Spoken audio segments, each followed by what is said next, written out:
నా పేరు ఫీబీ, మాది వరంగల్ జిల్లా.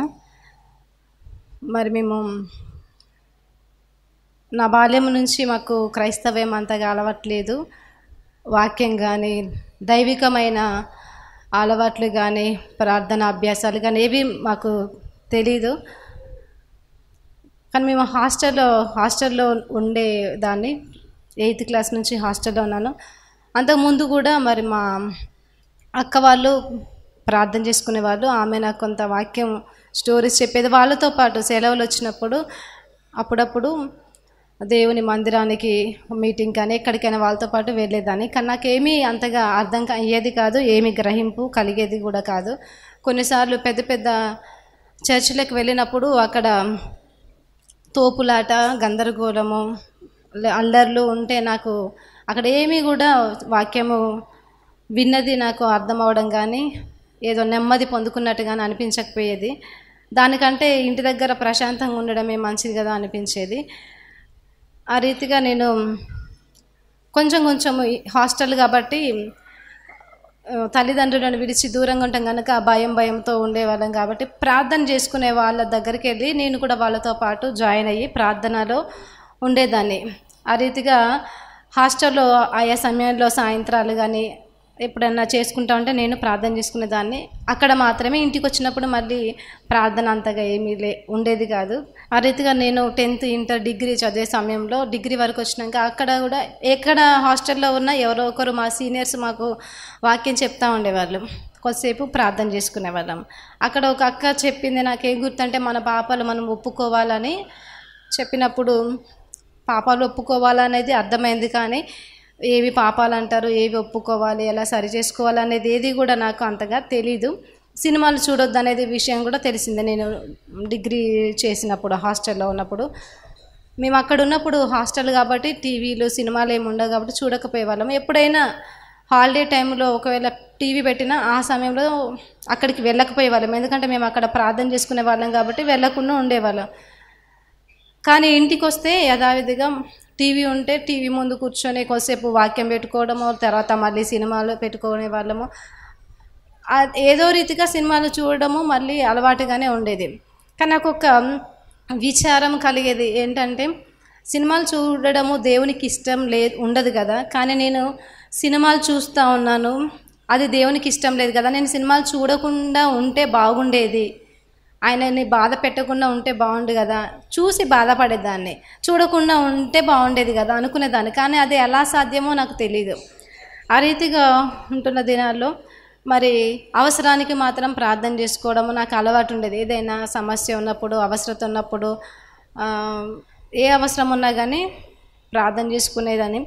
అంతగా ఏమి అవసరం లేనప్పుడు ఫ్రెండ్స్తో కలిసి అల్లరిగా ఉండడానికి కొంత ఆ రీతిగా ప్రవర్తించేదాన్ని. మరి నేను పీజీలో నాకు ఉస్మానియా యూనివర్సిటీలో సీట్ వచ్చింది అనుకోకుండా.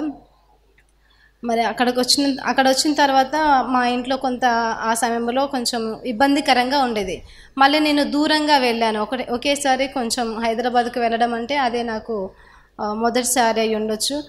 దూరంగా వెళ్ళేసరికి కొంత బాధతో ఉన్నాను, విచారంతో, కన్నీటితో ఉన్నాను. ఏం చేయాలో తెలియదు. చిన్నపిల్లలాగా ఏడుపు ఒకటే. పీజీలో అప్పుడు అది పీజీ, కానీ నేను 6th క్లాస్లో జాయిన్ చేసినట్టుగా నాకు అంత విచారము, బాధ ఉందన్నట్టు. హాస్టల్లో ఉండాలంటే ఎవరు తెలియదు, అంతగా తెలిసిన వాళ్ళు ఎవరు లేరు, దూరంగా ఉంటున్నామని. ఆ సమయంలో మరి నాకు కష్టం వచ్చింది కాబట్టి, నాకు ఇబ్బందిగా ఉంది కాబట్టి ప్రార్థన చేసుకోవాలి. కొంత ప్రార్థన చేసుకునేదాన్ని అక్కడ యూనివర్సిటీలో. అదే సమయంలో అనుకోకుండా మరి రూము విషయంలో కూడా రూమ్స్ అలాట్ చేసినప్పుడు నేను లేటుగా జాయిన్ అవ్వడం వల్ల మరి అడ్జస్ట్ చేశారు అక్కడ ఉన్నవాళ్ళు. తర్వాత నాకు తెలిసింది, నాకు తెలిసిన మా స్కూలు జూనియర్ అన్నట్టు చెల్లి, వాళ్ళ రూమ్లో నన్ను అడ్జస్ట్ చేసుకున్నారు. అదే రూమ్లో మరి అరుణ వాళ్ళు ప్రార్థన చేసుకునేవాళ్ళు. అరుణ ఇంకా ఒక 3-4 ఉండేవాళ్ళు, ప్రార్థన చేసుకునేవాళ్ళు. ఇక నేను కూడా వాళ్ళతో పాటు రోజు ప్రార్థన చేసుకోవడానికి నన్ను పిలిచినప్పుడు నేను కూడా ఆసక్తిగా చెప్పే మాటలు విని ప్రార్థన చేసుకోవడానికి ఇష్టపడేదాన్ని. ఆ రీతిగా ఉంటున్నప్పుడు చెప్పిందన్నట్టు మరి రక్షణ పొందడం.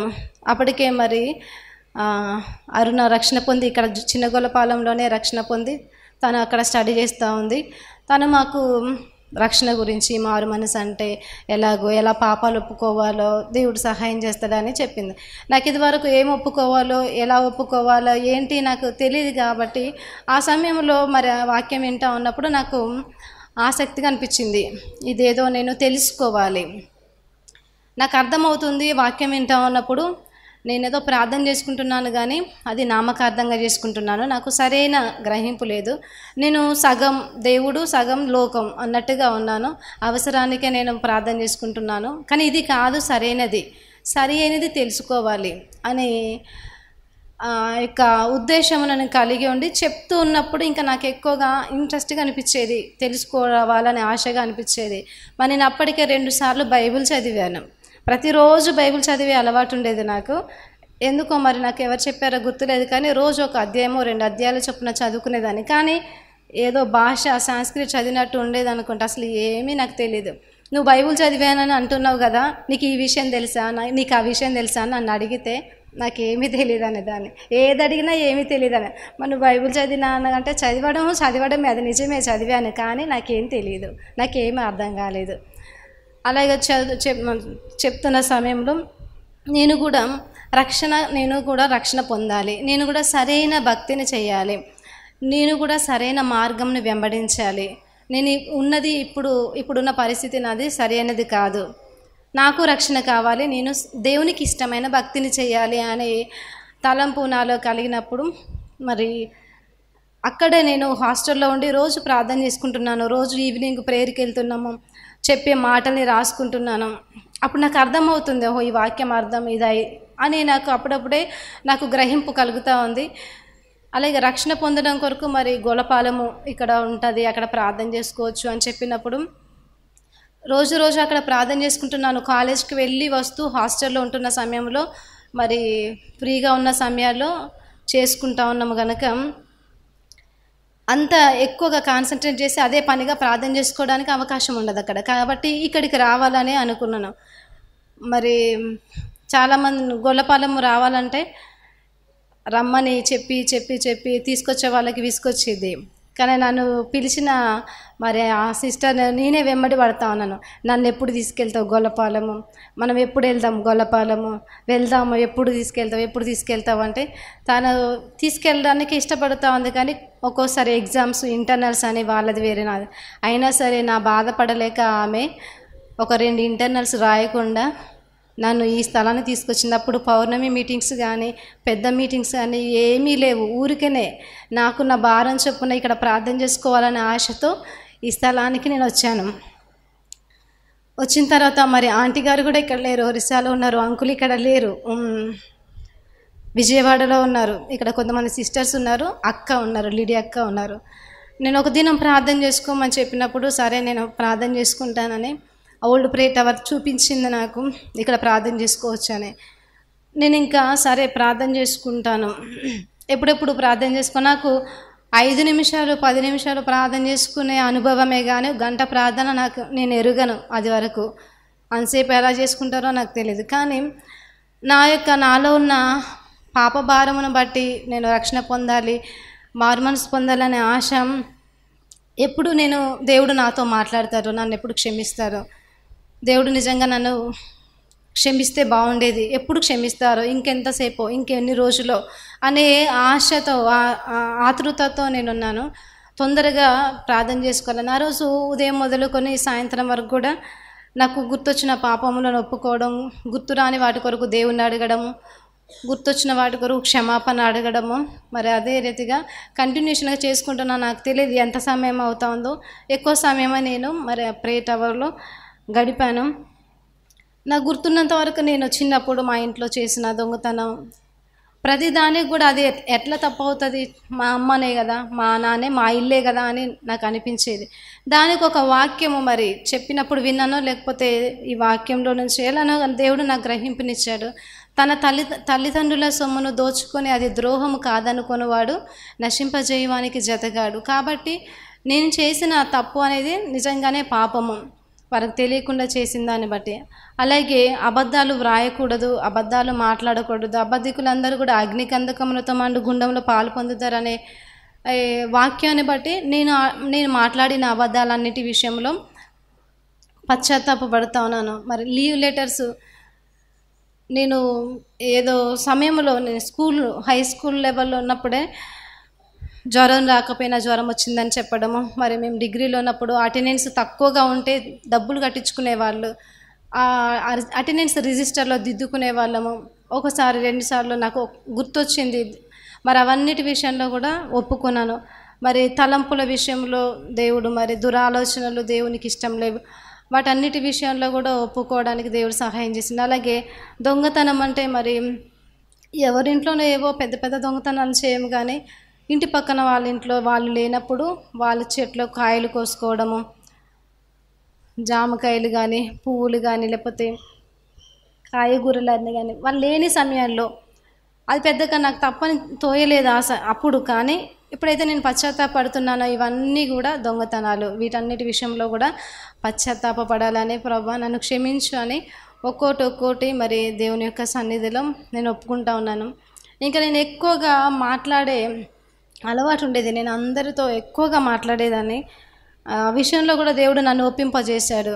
వాక్యంలోనే విస్తారమైన మాటల్లో దోషం ఉండక మానదు అంటే ఆ వాక్యాన్ని బట్టి నా యొక్క పద్ధతి కానీ ఇది సరైనది కాదు, అది కూడా తప్పే, దాని విషయంలో కూడా సరి చేసుకోవాలి అని ఒక్కొక్క తప్పు, ఒక్కొక్క వాక్యాన్ని ఆధారం చేసుకుని తప్పులు ఇది సరైనది కాదనేది నాకు దేవుడు గ్రహింపునిచ్చినప్పుడు మరి నేను వాటన్నిటి విషయంలో కూడా ఒప్పుకున్నాను. దేవుని యొక్క సన్నిధిలో సరి చేసుకునే విషయంలో కూడా కొంతమంది బంధువులతో మాట్లాడని వాళ్ళతో సమాధాన పడడము, మరి మా బాబాయ్ వాళ్ళతో కొంత మాకు డిస్టర్బెన్స్ వచ్చి కొంత నేను ఎప్పుడు మాట్లాడకూడదు అనుకున్నాను, వాళ్ళ దగ్గరికి వెళ్ళకూడదు అనుకున్నాను. కానీ వాళ్ళ విషయంలో కూడా మరి సహోదరుని ద్వేషించేవాడు నరహంతకుడు అనే వాక్యంలో ఉంది, అంటే అది కూడా కరెక్ట్ కాదు. దాని విషయంలో కూడా నేను సరి చేసుకోవాలి, వాళ్ళ ఏడలో కూడా నేను కోపం తీసివేసుకోవాలి అనేది నాకు అర్థమైంది. అయితే అంతేకాకుండా ఒప్పుకున్నాను. మరి దేవుడు, నేను భయపడుతున్నాను, దేవుడు మాట్లాడతారు అని చెప్పారు, దేవుడు ఎలా మాట్లాడతారో అని నాకు అర్థం కాలేదు. అంటే అసలు ఆయన నాతో మాట్లాడతారో లేదో, ఎలా మాట్లాడతారో, అసలు ఏం జరుగుతుందో, ఎప్పుడు ఆయన మరి వాగ్దానం ఇస్తారో నాకు తెలియదు కనుక భయంతో ఉన్నాను. కానీ వాక్యం కూడా అడగొచ్చు అని చెప్పినప్పుడు నేను బైబిల్ ఓపెన్ చేసి వాక్యం అడిగినప్పుడు యెషయా గ్రంథము 43వ అధ్యాయము 1వ వచనంలో భయపడుకుమా అనే మాటనే నాకు మొదట కనిపించింది. ఓపెన్ చేయగానే నాకు ఆ మాట చదివినప్పుడే నాకు చాలా ఆశ్చర్యంగా అనిపించింది, చాలా కృతజ్ఞత అనిపించింది. ఎదురుగా ఒక ఇద్దరు మాట్లాడుకుంటే సంభాషణ ఎలా ఉంటుందో, నేను భయపడుతున్న సమయంలో నువ్వు భయపడొద్దని ఎదురుగా నన్ను చూసి మాట్లాడినట్టుగా ఆ వాక్యం నుంచి ఆ మాట చదవగానే నాకు చాలా ఆశ్చర్యం అనిపించింది.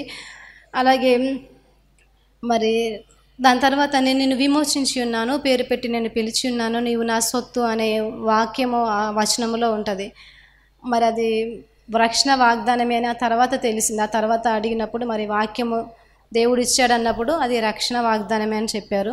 ఆ సాయంత్రం వరకు మరి నేను ఒకరోజు ప్రార్థన చేసుకున్నప్పుడు దేవుడు మాట్లాడిన తర్వాత కేవలం ఆ వాక్యం వచ్చిందని కాదు, కానీ నిజంగానే నా హృదయంలో ఉన్న భారమంతా కూడా తొలిగిపోయి నాకు చాలా సంతోషం అనిపించింది. దేవుడు నన్ను రక్షించారు, ఆయన నాతో మాట్లాడారు, ఇక మీదట నాలో ఆ భారం ఏమీ లేదు. నాకు తెలియకుండా నాకు నేనే ఒక క్రొత్త వ్యక్తిగా, ఒక నూతనమైన వ్యక్తిగా నా యొక్క ప్రవర్తన నాకు కొత్తగా ఉంది. దేవుడు అన్ని విషయాల్లో నాకు సహాయం చేశాడు. మరి ఇవన్నీ ఒప్పుకున్నాం, కానీ ఇక మీదట కూడా చేయకుండా ఉండాలి అని అంటే నాకు తెలియదు. కానీ దేవుడే నాకు తెలియకుండానే ఆయన నాకు జయం ఇచ్చారు. ఇక మీదట నేను మరలా సినిమాలు చూడడం కానీ చూసే సమయంలో దీని విషయం ఎలా విడుదల వస్తుందో నాకు అర్థం కాలేదు. కానీ ఆ తర్వాత ఎప్పుడైతే పశ్చాత్తాపడి ప్రార్థన చేసుకున్నానో నాకు తెలియకుండానే అవి చూడాలనే మనసు నాకు లేకుండా దేవుడు సహాయం చేశాడు. అవి ఒకవేళ వాటి తలంచినా కానీ బాధగా, ఇదివరకు ఎలా చూసేవాళ్ళమో ఇటువంటి మరి అర్థము లేనివి, లేకపోతే ఇలాంటి పిచ్చి అర్థాలతో కూడిన సినిమాలు కానీ పాటలు కానీ వాటిని విని ఎలా సంతోషించానని చాలా బాధ అనిపించేది. ఆ రీతిగా దేవుడు మరి నాకు నూతనమైన రక్షణ అనుభవాన్ని ఆయన ఇచ్చారు.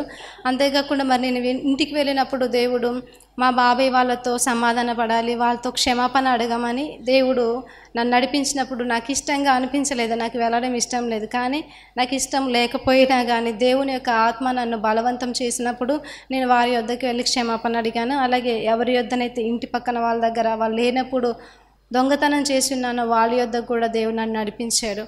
నాకు అంతగా వెళ్ళడానికి ఇష్టం లేకపోయినా అంతగా వెళ్ళాలనే సొంత మనసు లేకపోయినా కానీ దేవుని యొక్క ఆత్మనే నన్ను మరి వారి యొద్ద కూడా క్షమాపణ అడిగి వారికి కూడా కొంత సువార్త ప్రకటించడానికి, దేవుని యొక్క మాటలు తెలియజేయడానికి దేవుడు సహాయం చేశారు. ఆ రీతిగా కొన్ని సరి చేసుకోవడానికి ఒప్పుకొని మరి వాటిని అన్నింటిని కూడా విడిచిపెట్టడానికి దేవుడు సహాయం చేశారు.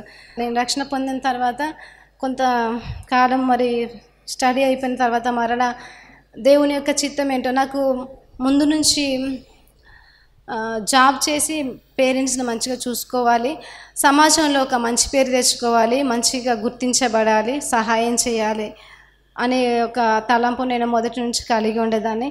కానీ ఎప్పుడైతే నేను రక్షించబడ్డానో నా స్టడీ తర్వాత నేను ఏం చేయాలి, నేను బీఎడ్ చేశాను, డిఎస్సికి ప్రిపేర్ కావాలి అసలు మామూలుగా అయితే ఆ ప్లాన్ కొరకే నేను చదువుకుంటున్నాను. కానీ రక్షణ పొందిన తర్వాత దేవుని చిత్తం ఏంటి, నేను ఏం చేయాలి, నిజంగా నేను అనుకునేదే నేను చేయడమే దేవుని చిత్తమా, నేను జాబ్ చేయాలని అనుకుంటున్నాను అదే దేవుని చిత్తమా, ప్రభా నువ్వు నాతో మాట్లాడని నేను ప్రార్థన చేసుకున్నప్పుడు దేవుడు వాక్యం ద్వారా ఈ లోక జ్ఞానం వెర్రితనమే కదా, ఈ లోక జ్ఞాని ఏమయ్యాడు, ఈ లోక తర్కవాది ఏమయ్యాడు అని ఒక వాక్యం ఉంటుంది కొరంథీలో, ఆ వాక్యం వచ్చింది. తర్వాత యెషయాలో కూడా నేను వారి యొక్క విద్యను అవిద్యగా చేయవాడను నేనే, జ్ఞానులను వెనకకు త్రిప్పి విద్యను అవిద్యగా చేయవాడు నేను అనే వాక్యం చూసినప్పుడు నాకు అర్థమవుతుంది. నాకు ఎక్కువ వాక్యం తెలియకపోయినా ఆ సమయానికి నాకు అర్థమవుతుంది దేవుని చిత్తం కాదని. అయినా అంతటితో నేను ఒక నిర్ణయం తీసుకోలేను కాబట్టి నేను డిఎస్సికి కోచింగ్ తీసుకుంటున్న సమయంలోనే నేను దేవుణ్ణి అడగకుండానే డిఎస్సి కోచింగ్కి వెళ్ళాను. ఎందుకంటే దేవునికి ఇది దేవుని చిత్తం కాదనేది అర్థమవుతుంది. ఎట్లయినా దేవుడు అడిగితే వద్దనేటట్లే ఉన్నారు. కానీ ఇప్పుడు నేను ఇంటి దగ్గర ఏం చెప్పలేను, నేను చెయ్యను కాదు ఇదంతా చెప్తే నాకే అదంతా జీర్ణించుకోలేని పరిస్థితి. ఇంకా నేను వాళ్ళకి చెప్తే వాళ్ళకి ఏం అర్థమవుతుంది ఇంటి దగ్గర అని నేను చెప్పకుండా కోచింగ్ స్టార్ట్ అయ్యాను. కోచింగ్ తీసుకుంటున్నాను కానీ క్లాసెస్ అటెండ్ చేయలేకపోతున్నాను, వినలేకపోతా ఉన్నాను, చాలా ఇబ్బంది పడుతూ ఉన్నాను.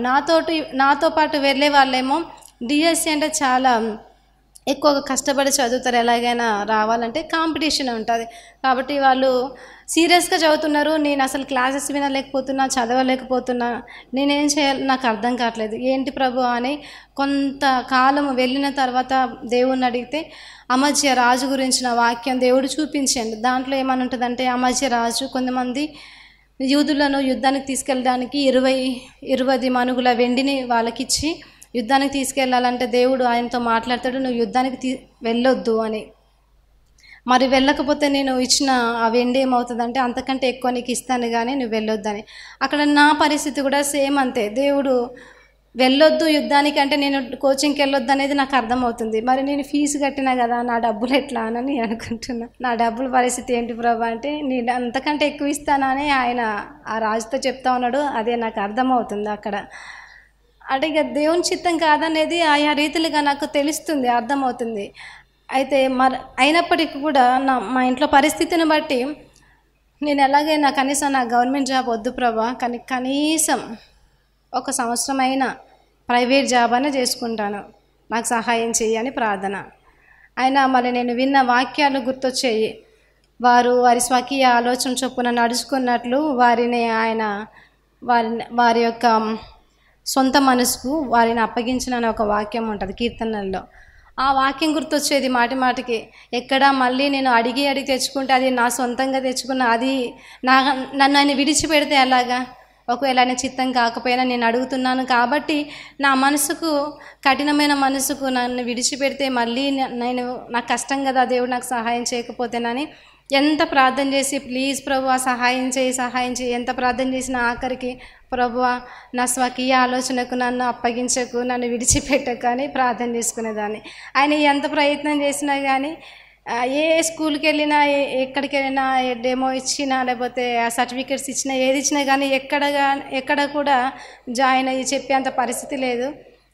నాకు కూడా దేవుని చిత్తం కాదని కొంత అర్థమైనప్పుడు కూడా ముందుకెళ్ళాలంటే నాకు భయం అనిపించి అలాగే తడబడుతూ ఎటు తోచిన పరిస్థితుల్లో ఏ నిర్ణయం తీసుకోలేని పరిస్థితిలో ఉన్నప్పుడు నేను ఇంటి దగ్గర నుంచి ఒకసారి పౌర్ణమి మీటింగ్స్ జరుగుతున్న సమయంలో గొల్లపాలెం వచ్చాము. అప్పుడు నేను ఏడుస్తున్నాను. నాకు ఏమీ అర్థం కాక ఏడుస్తున్నాను. ఏడిపోయి ఇంకా గట్టిగా అప్పుడు ప్రేయర్ టవర్ కొత్తగా కట్టారు. ఆ పైకి వెళ్ళి గట్టిగా ఏసయ్యా అని ఏడుస్తున్నా. ఏమీ తోచని పరిస్థితి అన్నట్టు, ఎటు నిర్ణయం తీసుకోలేకపోతా ఉన్నాను. కానీ దేవుని సేవకుల దగ్గరికి వెళ్ళినప్పుడు అది ఏం ఏడుపు, ఎక్కడి నుండి వస్తుంది నీకు ఆ ఏడుపు అని గద్దించి, నువ్వు ఫస్ట్ హైదరాబాద్కు వెళ్ళు, ఇంటి దగ్గర నుంచి హైదరాబాద్కు వెళ్ళని ఆయన గద్దించారు.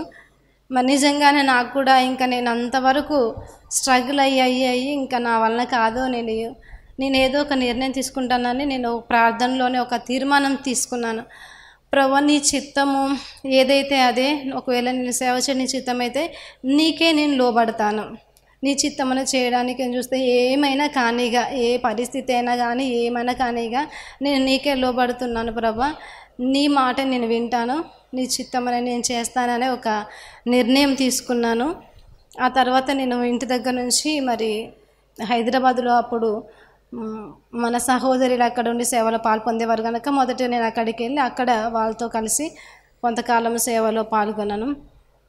నేను ఎన్నో ఆలోచించి ఇది నేను వెళ్తే లేకపోతే చేయకపోతే మా నాన్న పరిస్థితి ఎట్లా, లేకపోతే మా ఇంటి పరిస్థితి ఎట్లా, ఎవరు చూసుకో, ఎన్నో రకాలైన ఆలోచనలు, ఎన్నో రకాలైన కన్ఫ్యూజన్స్, అర్థం కాని పరిస్థితి. కానీ నేను ఒక తీర్మానం ఎప్పుడైతే తీసుకున్నానో ఆఖరికి ఇక నేను చిత్తమే చేస్తానని, నిజంగానే దేవుడు చాలా విషయాల్లో చాలా పరిస్థితులను అప్పుడు ఆయన సరిచేశాడు. నేను ఎప్పుడైతే లోబడి ఉన్నానో ఆ తర్వాత దేవుడు చాలా పరిస్థితులను ఆయన సరిచేశాడు, ఆయన పరిస్థితులను అనుకూలపరిచారు. ఈ కొద్ది సాక్ష్యమును దేవుడు దీవించును గాక.